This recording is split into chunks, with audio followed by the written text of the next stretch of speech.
Hello friends, welcome back to my YouTube channel. ಎಲ್ಲರೂ ಹೇಗಿದ್ದೀರಾ? ಎಲ್ಲರೂ ಚೆನ್ನಾಗಿದ್ದೀರಾ ಅಂತ ಭಾವಿಸಿದ್ದೀನಿ. ಸೊ ತುಂಬ ದಿನ ಆದಮೇಲೆ ನಾನು ಅಡುಗೆ ರೆಸಿಪಿ ಹಾಕ್ತಾಯಿದ್ದೀನಿ. ಸೊ ಇವತ್ತೊಂದು ಸಿಂಪಲ್ಲಾಗಿ ಎಗ್ ಪರೋಟ ಯಾವ ರೀತಿ ಮಾಡೋದಂತ ನೋಡೋಣ. ಒಂದೇ ಥರ ಚಪಾತಿ, ಒಂದೇ ಥರ ಮೊಟ್ಟೆ ಆಮ್ಲೆಟ್ ಅದನ್ನು ತಿನ್ನೋ ಬದಲು ಈ ರೀತಿ ಒಮ್ಮೆ ಡಿಫ್ರೆಂಟಾಗಿ ಟ್ರೈ ಮಾಡಿ. ಈಗ ಹೆಂಗೋ ರಜಾ ಮಕ್ಕಳಿಗೆ ಸಮ್ಮರ್ ವೆಕೇಷನ್ ಮನೆಗಿದ್ದಾರೆ. ಸೊ ಒಂದೊಂದು ಈ ರೀತಿ ಡಿಫ್ರೆಂಟಾಗಿ ಟ್ರೈ ಮಾಡಿಕೊಟ್ರೆ ಅವರು ತುಂಬ ಇಷ್ಟಪಟ್ಟು ಚೆನ್ನಾಗಿ ತಿಂತಾರೆ. ಸೊ ಯಾವ ರೀತಿ ಮಾಡೋದಂತ ತೋರಿಸ್ತೀನಿ ಸಿಂಪಲ್ಲಾಗಿ. ನಾನು ಈ ಥರ ಮಾಡಿದ್ದೀನಿ, ನಿಮ್ಗೆ ಹೇಗೆ ಅನ್ನಿಸ್ತು ನೀವು ಮಾಡ್ಕೊಬೋದು, ಓಕೆನಾ. ಸೊ ಮೊದಲು ಒಂದು ಬೌಲ್ಗೆ ಮೊಟ್ಟೆನ ನೀವು ಒಂದಾದರೂ ಹಾಕ್ಕೊಬೋದು, 2 ಹಾಕ್ಕೊಬೋದು. ಸಣ್ಣನಿಲ್ಲಿ ಒಂದು ಹಾಕಿ ಟ್ರೈ ಮಾಡಿದ್ದೀನಿ. ಒಂದು ಮೊಟ್ಟೆ, ಮಕ್ಕಳಿಗೆ ಹಸಿಮೆಣ್ಸಿನ್ಕಾಯಿ ಸಿಕ್ಕುತ್ತೆ ಅನ್ನೋದಾದರೆ ನೀವು ಖಾರ ಪುಡಿ ಹಾಕ್ಕೊಬೋದು, ಆಪ್ಷನಲ್. ನೀವು ಖಾರ ಪುಡಿ ಹಾಕ್ಕೊಬೋದು. ನಾನು ಹಸಿಮೆಣ್ಸಿನ್ಕಾಯಿ ಹಾಕಿದ್ದೀನಿ. ಸಣ್ಣದಾಗಿ ಕಟ್ ಮಾಡಿರೋ ಈರುಳ್ಳಿ, ಆದಷ್ಟು ನೈಸಾಗಿ ನೀವು ಈರುಳ್ಳಿ ಕಟ್ ಮಾಡ್ಕೋಬೇಕು. ಕೊತ್ತಂಬರಿ ಸೊಪ್ಪು, ರುಚಿಗೆ ತಕ್ಕಷ್ಟು ಉಪ್ಪು ಹಾಕಿ ಸ್ವಲ್ಪ ಕ್ಯಾರೆಟ್ ತುರಿದು ಹಾಕಿದ್ರೆ ಇನ್ನೂ ತುಂಬಾ ಚೆನ್ನಾಗಿರುತ್ತೆ. ಸೊ ನಾನಿಲ್ಲಿ ಕ್ಯಾರೆಟ್ ತುರಿ ಸ್ವಲ್ಪ ಹಾಕಿದ್ದೀನಿ. ನಿಮಗೆ ಎಲೆಕೋಸಿದ್ರೆ ಹಾಕ್ಕೊಬೋದು, ಏನು ಆಪ್ಷನಲ್ ನಿಮ್ಮ ಇರುತ್ತೋ ನೀವು ಹಾಕ್ಕೊಬೋದು. ಓಕೆ ಫ್ರೆಂಡ್ಸ್, ಇದಕ್ಕೆ ನೀವು ಪನ್ನೀರ್ ಕೂಡ ತುರಿದು ಹಾಕ್ಕೊಬೋದು. ನೆಕ್ಸ್ಟು ಪನ್ನೀರಲ್ಲಿ ಟ್ರೈ ಮಾಡೋಣ. ಸೊ ಇವತ್ತು ನಾನು ಮಠದಲ್ಲಿ ಟ್ರೈ ಮಾಡಿದ್ದೀನಿ. ಸೊ ಅದನ್ನು ಚೆನ್ನಾಗಿ ಬೀಟ್ ಮಾಡಿಕೊಂಡು ಚೆನ್ನಾಗಿ ಮೊಟ್ಟೆ ಫುಲ್ಲು ಕಲಿಸ್ಕೋಬೇಕು. ಅದಕ್ಕೆ ಈರುಳ್ಳಿ ಎಲ್ಲ ಬಿಡಿಯಾಗಿ ಸಣ್ಣದಾಗಿ ಕಲಿಸ್ಕೋಬೇಕು.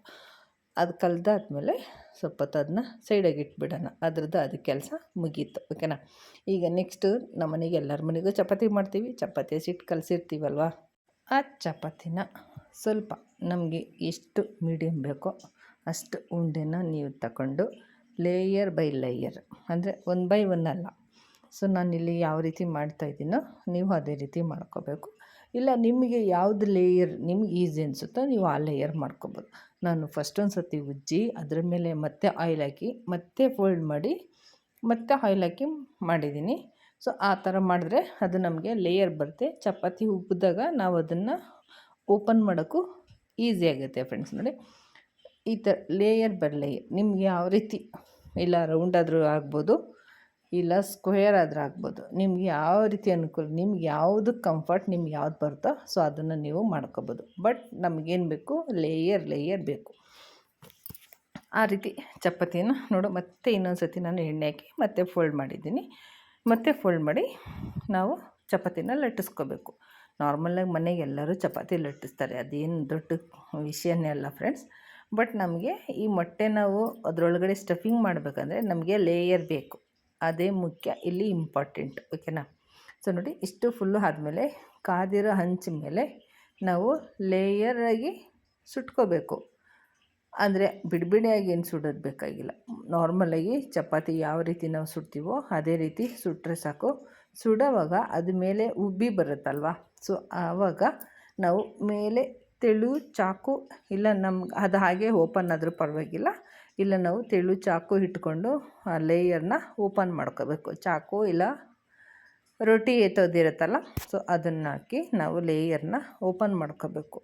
ಸೊ ಯಾವ ರೀತಿ ಅಂತ ನೋಡಿ, ವಿಡಿಯೋ ಪೂರ್ತಿ ನೋಡಿ, ನಿಮಗೆ ಗೊತ್ತಾಗುತ್ತೆ ಯಾವ ರೀತಿ ಮಾಡಬೇಕಂತ. ನಾನು ಸಿಂಪಲ್ಲಾಗಿ ಯಾವುದೋ ಒಂದು ಟ್ರೈ ಮಾಡಿದ್ದೀನಿ, ತುಂಬಾ ಚೆನ್ನಾಗಿ ಬಂತು. ಸೊ ನೀವು ಈಗ ಹಾಕಿದ್ದೀವಲ್ಲ ರೊಟ್ಟಿ ಹಂಚು, ಇದ್ರ ಮೇಲೆ ಹಾಕಬಾರ್ದು. ಸೊ ಅದು ನಮಗೆ ಲೇಯರ್ ಬರೋಲ್ಲ, ಎಗ್ ಪರೋಟ ಆಗೋದಿಲ್ಲ, ಓಕೆನಾ. ಹಾಗೆ ನೋಡಿ, ಸೊ ಒಂಥರ ಡಿಫ್ರೆಂಟಾಗಿ ಮಾಡಿಕೊಟ್ರೆ ಮಕ್ಕಳು ತುಂಬ ಖುಷಿಯಾಗಿ ತಿಂತಾರೆ ಫ್ರೆಂಡ್ಸ್. ಯಾವ ನೋಡಿ, ಹಾಗೆ ನೋಡಿ ನಿಮಗೆ ಗೊತ್ತಾಗುತ್ತೆ. ಸೊ ನೋಡಿ, ಈಗ 2 ಕಡೆಗೂ ನಾವು ಎಣ್ಣೆ ಹಾಕಿದ್ದೀವಿ. ಎಣ್ಣೆ ಹಾಕಿ ಬೇಯಿಬಿಟ್ಟಿದ್ದೀವಲ್ಲ, ಈಗ ನೋಡಿ ಈ ಕಡೆ ಒಂದು ಮೇಲೆ ನೋಡಿ ಈಗ ಉಬ್ಬುತ್ತೆ ಚಪಾತಿ. ಈಗ ಸೈಡಾಗೆ ಸ್ವಲ್ಪ ಪ್ರೆಸ್ ಮಾಡಿದ್ರೆ ಸಾಕು, ಚಪಾತಿ ಉಬ್ಬುತ್ತೆ, ಪೂರಿ ಬಂದಂಗೆ ಉಬ್ಬುತ್ತೆ. ನೋಡ್ತಾ ಇರ್ಬೋದು ನೋಡಿ, ಹಾಗೆ ನೋಡಿ ಉಬ್ಬುತ್ತೆ. ಇದನ್ನು ನೋಡಿ, ಈ ರೀತಿ ಉಬ್ಬುವಾಗ ಏನು ಮಾಡಬೇಕು, ಆ ಲೇಯರಾಗಿ ನಾವು ಫೋಲ್ಡ್ ಮಾಡಿರ್ತೀವಲ್ಲ, ಆ ಲೇಯರ್ ನೋಡಿ ಎದ್ದೊಳುತ್ತದು. ಅದು ಎದ್ದಾಗ ಸ್ವಲ್ಪ ಟ್ರೈ ಮಾಡಬೇಕು. ಅರ್ಜೆಂಟಾಗಿ ಮಾಡಿದ್ರೆ ಕಟ್ಟಾಗೋಗುತ್ತೆ, ಸ್ವಲ್ಪ ನಿಧಾನಕ್ಕೆ ಪೇಷನ್ಸ್ ಬೇಕು, ಓಕೆನಾ. ನೋಡಿ ಆ ಥರ ಲೇಯರಾಗಿ ಎದ್ದೊಳುತ್ತೆ. ಲೇಯರಾಗಿ ಎದ್ದಾಗ ಅದ್ರ ಒಳಗಡೆ ನೋಡಿ ಫ್ರೆಂಡ್ಸ್, ಈಗ ಕಾಣ್ತಾ ಇದೆಯಲ್ಲ, ಅದ್ರ ಒಳಗಡೆ ಕಾಣ್ತಾ ಇದೆಯಲ್ಲ, ಈಗ ಅದರೊಳಗಡೆ ನಾವೇನು ಬೀಟ್ ಮಾಡಿರ್ತೀವಲ್ಲ ಮೊಟ್ಟೆ, ಈರುಳ್ಳಿ, ಅದನ್ನು ಒಳಗಡೆ ಹಾಕಿ ಸ್ವಲ್ಪ ಫುಲ್ಲು ಸ್ಪ್ರೆಡ್ ಆಗಂಗೆ ಅದನ್ನು ಒಂದು ಸ್ಪೂನ್ ಸಹಾಯದಿಂದ ತಳ್ಕೊಳ್ಳಿ. ಆವಾಗ ಅದು ಫುಲ್ಲು ಚಪಾತಿಗೆ ಸ್ಪ್ರೆಡ್ ಆಗುತ್ತೆ, ಒಳಗಡೆ ಇರುತ್ತೆ, ಈಚೆ ಬರೋದಿಲ್ಲ. ಈಗ ಅದನ್ನೇ ನಾವು ಕಟ್ ಮಾಡಿರ್ತೀವಲ್ಲ ಅದು ಕ್ಲೀನಾಗಿ ಅದ್ರ ಮೇಲೆ ಕ್ಲೋಸ್ ಮಾಡಿಬಿಡಿ. ಕ್ಲೋಸ್ ಮಾಡಿದ್ಮೇಲೆ ಎರಡೂ ಕಡೆ ನೀವು ತುಪ್ಪ ಆದರೂ ಹಾಕ್ಬೋದು, ಎಣ್ಣೆ ಆದರೂ ಹಾಕ್ಬೋದು, ಬೆಣ್ಣೆ ಕೂಡ ನೀವು ಹಾಕ್ಕೊಬೋದು. ನಿಮ್ಗೆ ಯಾವುದು ಇಷ್ಟ, ನಿಮ್ಮ ಮಕ್ಕಳು ಯಾವ್ದು ತಿಂತಾರೋ ಅದನ್ನು ಹಾಕಿ ನೀವು ಸುಟ್ಕೊಬೋದು. ನಾನಿಲ್ಲಿ ಆಯಿಲ್ ಹಾಕಿದ್ದೀನಿ. ಎರಡು ಕಡೆ ಒಂದು 5 ನಿಮಿಷ ತಟ್ಟೆ ಮುಚ್ಚಿ ನಿಧಾನ ಊರಿನಲ್ಲಿ ಬೇಯಿಸಿದ್ರೆ ಒಳಗಡೆ ಫುಲ್ಲು ಬಾಯ್ಲ್ ಆಗಿರುತ್ತೆ ಫ್ರೆಂಡ್ಸ್. ಡೌಟೇ ಬೇಡ, ಬೆಂದಿರುತ್ತೆ ಬೆಂದಿರಲ್ಲ, ಹಸಿ ವಾಸನೆ ಅದು ಡೌಟೇ ಬೇಡ. ಸ್ಲಿಮ್ಮಾಗಿಟ್ಟು ಒಂದು 5 ನಿಮಿಷನೇ ಬೇಡ, ಒಂದು 2 ಮಿನಿಟ್ಸ್ ಸಾಕು. ತಟ್ಟೆ ಮುಚ್ಚಿ ಸ್ಲಿಮ್ಮಾಗಿಟ್ಟರೆ ಒಳಗಡೆ ನಾವು ಉಲ್ಟಾ ಮಾಡಿರ್ತೀವಲ್ಲ ಅದು ಈಸಿಯಾಗಿ ಬೆಂದಿರುತ್ತೆ. ಸೊ ನೀವೇನು ನೋಡ್ತಾ ಇರ್ಬೋದು ಯಾವ ರೀತಿ ಬೆಂದಿರುತ್ತೆ ಒಳಗಡೆ ಅಂತ. ಕಟ್ ಮಾಡಿ ನಾನು ತೋರಿಸ್ತೀನಿ. ನೋಡಿದ್ರಾ? ನೋಡಿ, ಈಗ ಆ ತಟ್ಟೆಗೆ ಹಾಕ್ಕೊಂಡು ನೀವು ಈಗ ಅದನ್ನು ಕಟ್ ಮಾಡ್ಕೊಳ್ಳಿ. ಕಟ್ ಮಾಡಾದ್ಮೇಲೆ ನೋಡಿ ಯಾವ ರೀತಿ ಕಾಣುತ್ತೆ ಅಂತ. ನೋಡಿ, ತುಂಬಾ ಸೂಪರಾಗಿ ನಮಗೆ ಎಗ್ ಪರೋಟ ರೆಡಿ ಆಗುತ್ತೆ. ಸೊ ಈ ರೀತಿ ಮಾಡಿಕೊಟ್ರೆ ಮಕ್ಕಳು ಕೂಡ ಖುಷಿಯಾಗಿ ತಿಂತಾರೆ. ಇದನ್ನು ತಿನ್ನೋಕ್ಕೆ ಬೇರೆ ಏನು ಬೇಕಾಗಿಲ್ಲ ಫ್ರೆಂಡ್ಸ್, ಅಷ್ಟೇ ಸಾಕು. ಆರಾಮಾಗಿ ನಾವು ಅದರೊಟ್ಟಿಗೆ ತಿನ್ಕೋಬೋದು. ಇದನ್ನು ತಿನ್ನೋಕ್ಕೆ ಹಾಗೆ ತಿನ್ಕೋಬೋದು, ಮಕ್ಕಳು ಖುಷಿಯಾಗಿ ಕೂಡ ತಿಂತಾರೆ. ಸೊ ಸಿಂಪಲ್ಲಾಗಿ ಎಗ್ ಪರೋಟ ಹೇಗೆ ಮಾಡೋದಂತ ತೋರಿಸಿದ್ದೀನಿ.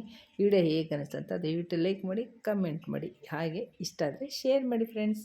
ಒಂದು ಸರ್ತಿ ನೀವು ಒಮ್ಮೆ ಟ್ರೈ ಮಾಡಿ ನೋಡಿ, ಮಕ್ಕಳು ಕೊಡಿ. ಎಗ್ ಪರೋಟ ತುಂಬಾ ರುಚಿಯಾಗಿ ಬರುತ್ತೆ, ಅಲ್ಟಿಮೇಟಾಗಿರುತ್ತೆ. ಓಕೆನಾ? ಟೇಕ್ ಕೇರ್, ಬಾಯ್.